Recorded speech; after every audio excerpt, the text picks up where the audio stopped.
কেউ কথা রাখেনি। ৩৩ বছর কাটল, কেউ কথা রাখেনি।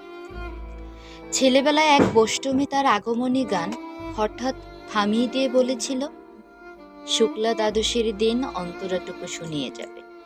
তারপর কত চন্দ্র ভুক অমাবস্যা চলে গেল, কিন্তু সেই বষ্টমী আর এলো না। ২৫ বছর অপেক্ষায় আছে। মামার বাড়ির মাঝি নাদের আলী বলেছিল, বড় হও দাদা ঠাকুর, তোমাকে আমি ৩ প্রহরের বিল দেখাতে নিয়ে যাব, যেখানে পদ্ম ফুলের মাথায় সাপ আর ভ্রমর খেলা করে। নাদের আলী, আমি আর কত বড় হব?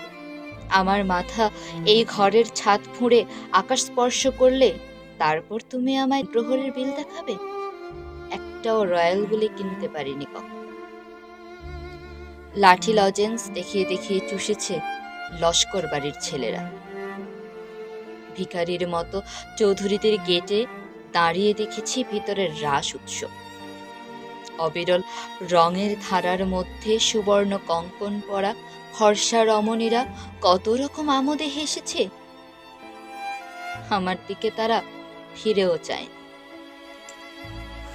বাবা আমার কাঁধে ছুঁয়ে বলেছিলেন, দেখিস আমরাও।